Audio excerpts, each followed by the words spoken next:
Bago tayo dumako sa iba pang mga balita mga kabombo, update po tayo dyan sa bahagi pa rin po ng Doha, Qatar. Kaugnay po ng balitang yan. Makakausap po natin ang ating nagsisilbing Bombo International News Correspondent ho dyan, si Ginoong Joseph Rivera. Magandang araw ho sa inyo, Ginoong Rivera, sir. Si Bombo Genesis po ito, kasama natin si Bombo Ever. And thank you for joining us sa Bombo Radio Philippines ngayon pong araw na ito. Kamusta ho kayo? Kamusta hong sitwasyon ngayon dyan sa may bahagi po ng Doha sa Qatar? Yes, isang mapagpalang umaga sa ating mga kababayan dyan po sa Pilipinas at yun rin po sa lahat ng mga OFW sa buong mundo. Ito po si Bombo Radio International Correspondent Joseph Rivera na maaga pa ay nagising na dito po sa bayan ng Doha, dito po sa bansang Qatar. Mhm, mm. Kaya po kami nagpapasalamat for joining us, kahit na maaga pa po diyan sa inyo. Kamusta ho kayo? Kamusta pong Filipino community ho ngayon diyan matapos po yung pag-atake po ng Israel sa Qatar na hindi po kalayuan sa ating pong embahada, sir? The attack came in at around 5 o'clock po kahapon. It was unprecedented because unlike the previous missile attack of Iran, uh, noong nakaraang Iran-Israel war, this time po hindi po ito na-intercept ng Qatar Air Defenses. So yung kanilang target was natamaan po nila. This time may bumagsak po talaga. The airstrike was carried out by long-range aircraft fighters from Israel, and they targeted the Hamas political delegation na nandito sa Qatar. Currently, they are here. They're being housed here by the Qatar government while they are negotiating a ceasefire. No, they were discussing a ceasefire that was proposed by President Trump. But sa sinamang palad, mukhang ayaw yata ng bansang Israel ng ceasefire, kaya inattempt po lang i-assassinate yung pong delegation ng Hamas at tinamaan po yung kanilang residential complex which is located in Legtayfia.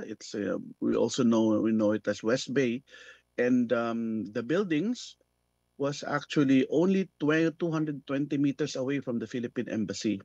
So in-airstrike po nila yon, at sa sinamampalad ay namatay po ang isang lance corporal ng Qatar Security Forces, yung pong Sentinel Guard doon ang namatay, at saka yung pong anak ng isa pong head delegation ng Hamas. At wala pong namatay according po sa mga ulat.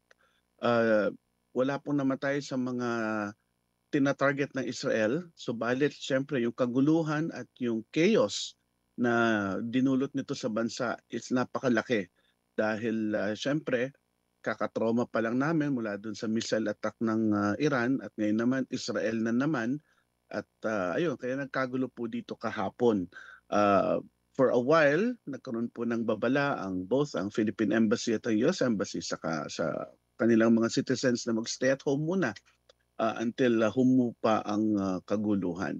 Pero nung mga bandang hating gabi kagabi ay nung na-identify na yung lahat nung nangyari, at naglabas na rin ng pahayag ang White House, at kinondem na rin ng iba't ibang gobyerno yung nangyari dito, ay medyo kumalma na rin po yung bansa. But syempre, ang precaution po natin ay ganun pa rin, dahil hindi po biro ito nangyari. Kasi kumbaga sa boxing match, hindi, wag mong suntukin yung referee, no? Qatar has been a mediator of peace all this time, and it's really been condemned. Bakit kami na tumutulong para sa peace efforts na magkabati-bati kayo, ba't kami pa yung binanatan ninyo? So kumbaga ganun yung nagiging sentimento ngayon ng Qatar, ganun na rin ng mga karatig bansa.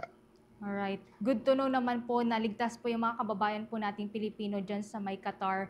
By the way po, doon sa mismo pong pinangyarihan po nung insidente, yung pambobomba po nung Israel doon sa Doha, Qatar, kamusta po? Kinordon na po ba yung area? At meron po bang mga naapektuhan pagdating sa transportasyon at yung pasok po sa trabaho at paaralan dyan po sa may Doha, Qatar? Wala pa namang abiso kung ano ang hindi matutuloy ngayong araw. In fact, yung mga anak namin ay nakatutok ngayon sa eskwelahan dahil wala pa hong pahayag ang both yung pong dalawang Filipino schools dito, yung Philippine School Doha at yung Philippine International School of Qatar, kung may klase or wala. wala rin pong abiso pa kung yung embahada po natin ay magtutuloy ng operations ngayon. Kasi meron kasing isang kalsada, nasa kabilang block kasi siya, no? Nasa kabilang block siya. Kaya hindi, kumbaga may access pa naman papunta sa ating embassy, uh, magmula dun sa blast site, no? May daan pa naman. There's still access going to the embassy. Ang sigurado lang ako na sarado ngayon ay yung gas station sa tabi ng complex na na-bomb. So far naman yung nasa paligid niya is open area. Pero itong lugar na ito ay nasa pagitan ng dalawang paaralan at saka isang power station. For sure, yung dalawang eskwelahan na yun walang pasok. Hindi pa natin alam kung ano yung magiging announcements today. But for sure, that area has been cordoned.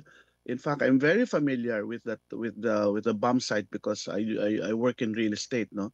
Madalas pag tanghali doon kami nag-hangout doon sa gas station, and napansin ko na noon pa na itong special complex na to ay napaka-espesyal kasi laging may police na nakapwesto sa harap, no, and wala siyang markings pero laging may police na nakabantay dun sa harap, and sa sinumang palad yung naka-duty that day ang nasawi sa airstrikes. But according po sa ating last communication sa embassy kagabi ay wala pa naman po silang announcement kung magkakaroon ng halt of services today.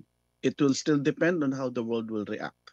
Sa ngayon, ang Qatar ay pinagtutuunan muna ang malamang ang state funeral para po dun sa namatay na security officer, dahil ang tawag nga nila dito, he was martyred, no? The security officer was martyred at kinokondena po nila ito. Alright. Sa kabatiran na rin po ng ating pong mga tagapakinig at nanonood po ngayon, papaano po ba ipinapaabot ng mga local authorities yung abiso po dyan kapag ganitong meron po mga security threat or concern na nangyayari po dyan sa may Doha, Qatar? Ay, dito po ay napakabilis po. Ang social media po ang pinakamabilis na pamamaraan kung paano siya mag-disseminate ng information, no. Wala pa medyo unlike dyan, alam ko pag may national calamity lumalabas sa SMS. Dito so far nag-check naman ako sa phone ko, wala pa naman ako natatanggap, pero ang announcement on social media is very very instant. An official announcement is being made by the Ministry of Interior, at since this involves a foreign country, ganun din po ang Ministry of Foreign Affairs. So dalawang sangay po ng gobyerno ang naglalabas po ng abiso dito at napaka-accurate po niyan.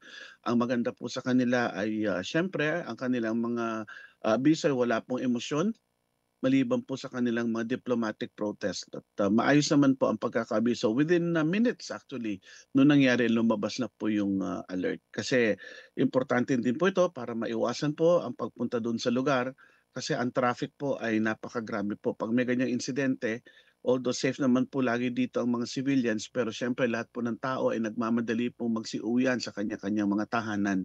At yan po nagiging problema dito tuwing pong merong ganyang klaseng insidente. Pero saludo po ako sa bansang Qatar because the government was very, very efficient in delivering the necessary precautionary alerts to the citizens and everybody. Just like the Philippine Embassy, the Qatar government encourages people to always be very, very vigilant and to rely only on official authorities.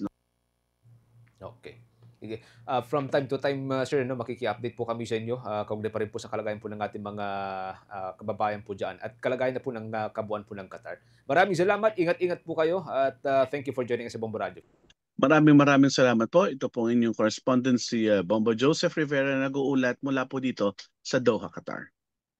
Philippines. Ang ating pong international news correspondent dyan sa bahagi ng Doha, Qatar, si Ginoong Joseph Rivera.